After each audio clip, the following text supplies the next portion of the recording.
Week 4 was a big challenge for everybody. I absolutely appreciate all the work. I think everybody did a great job, and if I commented that things could be better, of course they can. I hope here the goal isn't to feel as though you're mastering a new language, which is HTML, but more that you're using a concept of a controlled vocabulary. Controlled vocabulary is really powerful, and again, there's only really a few areas where I'm looking specifically to see that you get the idea of the importance of things like headings and also structural tags to take a look at your content in a way that isn't visual. Really, it's more about hierarchy and importance, and the best language for that, I think, is HTML, because it's a pretty good language. It was invented as just language. It really doesn't have anything to do with code other than the strange way you use some strange symbols. So that's really what I'm looking for. So this assignment is not due this week, it's due next week. So that means you have more time if you feel as though there's some comments that I've made that have helped you focus and get a better handle on how your markup is intended to work and basically the thoughtfulness of the things that you've chosen. I'm more than happy to give you continued feedback, but I'm really pleased with where everyone got. Everyone seemed to be able to use a new tool. I will say there is some tricks to versioning in JS Fiddle. Oh, and by the way, why JS Fiddle and why learn this new thing? JS Fiddle, I hope, helped a little bit with some of the hard parts of coding, meaning sort of beginning and ending tags, and it tries to help you, and that is on purpose too, because as we understand information architecture, part of it is to help people follow rules.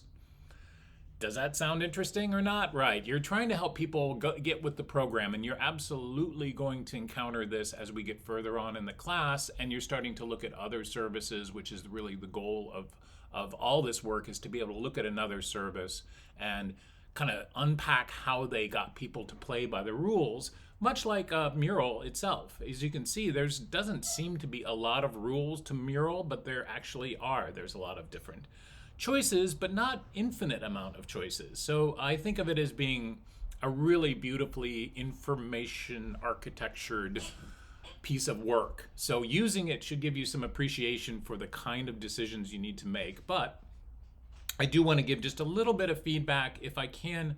I think there's a great example here. I am kind of picking at random, but hopefully you don't mind me sharing somebody's work. But this one has some things I want to make sure everyone does as they get to the submission, which is going to happen on Monday. Or you can actually submit it now if you like. You can change this at any time. But good point. If you change it, give me a little word here that just says, kind of that it's your final or something like that. These are just words at this point. As you can see, I'm just pushing this to the side because nothing really matters in the way it's rendered. I only look at this. And the first record is done really nicely here. This is just the column names and a piece of data, row 1 in your database. And this is for me both to remember what your data is, because I'm not as familiar with it. I don't go back to our work in Airtable. So it just gives me the idea here of which one of these which these are, and then the markup, which should be exactly the same, and you don't need any sort of headers or anything like that. This is just one record, and you can see here really nice choices, some good ideas here. You don't need buttons and things like that either. I'm not really worried. I'm only really actually interested in what words have you chosen, and I'm really interested in hierarchy. So for example, really nice job here, a hierarchical tag like H3, which pretty much, by the way, is the deepest tag you should really be concerned with. I know that's a subtlety.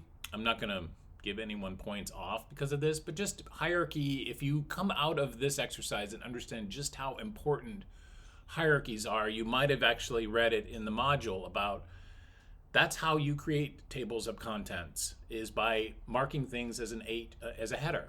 And it'll actually use that information to expand and contract, like, by the way, in our modules in Canvas. That was how I'm not a fan of that expansion contraction thing, but it's because we used headers. And once you use headers, it really gives computers a lot of power to be able to use the things that you are heading, such as this list, and make sense of it, right? So you're heading up something. It's a pretty important concept in general. I hope you get the idea, though I might be pointing that out quite a bit, because if you have more and more and more hierarchy, it really actually doesn't do any more work for you. The other thing is which tags you have chosen. In this particular sense, article details, these all make sense, but don't repeat them. And that is actually the other big part, is we're going to be repetitious. So if this is one record, guess what? You're going to paste it and fill in all the little blanks here with the other data from the next record. And then you're going to paste it again and put the data in for the next record. And why are you doing this? Because as you can see, the structure here should be well thought through, because you're going to repeat it over and over and over and over. In fact, the whole of the web is so unbelievably repetitious. I'll just end there. It's really repetitious. But those structures actually do work if they are thoughtful, like the ones that you're creating. And then thirdly, I'm really interested in tags that really supply meaning. One thing I have mentioned in many cases, and I'll just mention it here, a bold tag isn't anything. I understand it's being used here to mark up a field column name, and that's fine. But there are ways to do this. I'm not going to nitpick too much, but these are just display tags. Same thing with break tags. They're just make it look better, but they don't add more meaning. And because we're not really concerned with the look, I might say, hey, think of a different way other than a list that you could display these. There are other tags. In fact, right up here, there's kind of a cool thing, author and category. I had to look this up actually, but author and category aren't HTML tags, but the thought process behind using them is perfect, right? If you can find a tag that really, really does express, and it's in this list, let me just go back to the list. Just remember, looking at this list might give you some ideas, but all of these are fair game. Look through figure, field set, block quote, for example, is a tag I used to use quite a bit because it sort of emphasizes a piece of text. I thought it was cool, so I'm kind of a dork when it comes to the meaning of these, and using them meaningfully ultimately will help your display as you, if you're ever involved in anything on the web.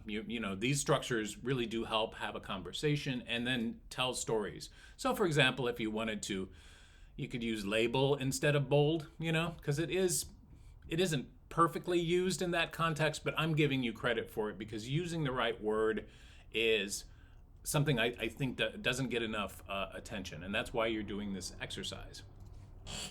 A few more things before we wrap. I'm happy to give more feedback on this. The overall grading for this particular assignment isn't huge, so I think most people have done a really good job.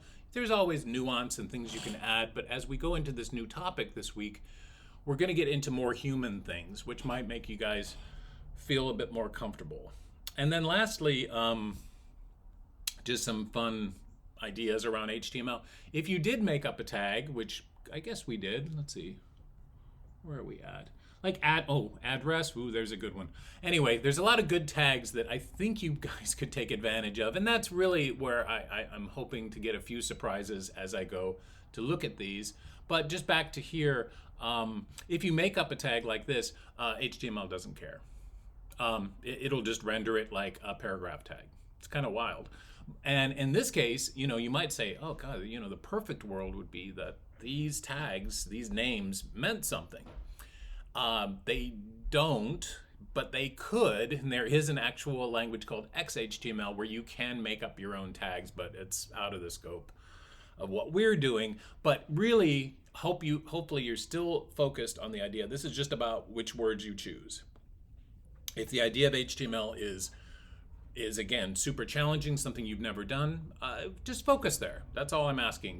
Think about the words that you're choosing rather than how things render, and or there's probably going to be the urge to just have a big list. And if I can read this pretty easily, list li and li, and this is an unordered list ul. I understand that stuff can get if you're not used to it, it isn't natural. But as I said, the goal would be instead to just come up and use tags that are more specific and more proper to your data if possible. So I think that, right, might be possible. There is actually a date tag, by the way. So start to look there if you feel comfortable. End of week 4. And so let's go to week 5 because that's where we're at. Nouns. Okay, so I've divided this into nouns and verbs. So now we're actually, we've just created information. Fantastic. There's still a little bit more to do with how computers work, and that's this first exercise here is about keywords. So the exercise about keywords, we're still on thinking about words, and the nouns are really about grouping and taxonomies. And taxonomy is just another set of controlled vocabulary that's really specific to a particular topic. All of you have different topics, but as we spoke in week 3, I was kind of hinting that you're going to need some sort of grouping tags. That's a taxonomy. Things that help people understand large groups. And it's a super thing humans love to do. So we've been doing it forever. Keywords, however, are super unique words that are really specific, and they have to be a word, by the way, specific to your data set. So this is just a thought experiment here. What words really only pertain to your topic. So I can't improvise this too easily, but so for example, if your topic is books, you could put the word books. But books is a big generic term, so you might want to actually use the word novel, for example.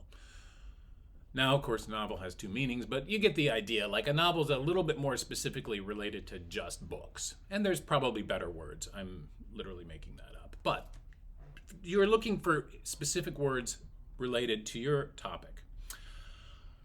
Then, are there existing taxonomies? I would hope there are. I think almost every topic that's big enough, and that's why we also started out with bigger topics, is to understand and find taxonomies that relate to it. There's also ideas of topics and subtopics. So there's a few examples here. I mean, you can look through these. There's a movie that's kind of funny about how idiosyncratic organization can be. But here's beer, where there's ales and lagers, and then there's subtopics of ales and lagers, and then I guess there's relationship. But this is just an example of how taxonomies can get built and also are used. In fact, I think I saw a beer thing where there's 200-300, I guess that's about right, different kinds of beers, and they went through them all. It was pretty interesting. You get to learn a little bit about Linnaeus, who actually classified all of animal life. Was a pretty amazing guy. Then we're talking about, very briefly, card sorting is another technique you can use to create or understand how people might view your content. We are not going to do any card sorting exercises, unfortunately. I think mainly because I find their results to be idiosyncratic. You really do need a really good test bed and subject to have other people do the work for you. So I'm focusing on the work you can do, which is indeed finding and leveraging taxonomies on your own. They are solid and they should be used. There's also the idea of how you can start to think about these hierarchies. Like in this case, I'm exploring the perfume world, so there's this sort of H1, H2, H3 of smells. There's a hierarchy here. Oops. And by the way, this hierarchy then turns into filters. So we haven't gotten into a display yet, but we're going to get there fairly soon. We want to be able to have people navigate and find things in your data set. So these will probably turn into filters. And so there's just an idea here. Can you explain some of the words you might use to have people filter through your data? So that's this week. So at the end of the week, you will submit your HTML. If you would like feedback on your HTML, maybe just do it through email. That's fine. I hope I'm responsive enough, but I don't want you to focus too deeply without getting that main goal in mind, which is just which words do you choose, and that is your choice. It isn't really prescribed by the language itself. The language, sort of is neutral about it. And then this week, everything will be shared here. So hopefully that gets you started on a good way in week 5.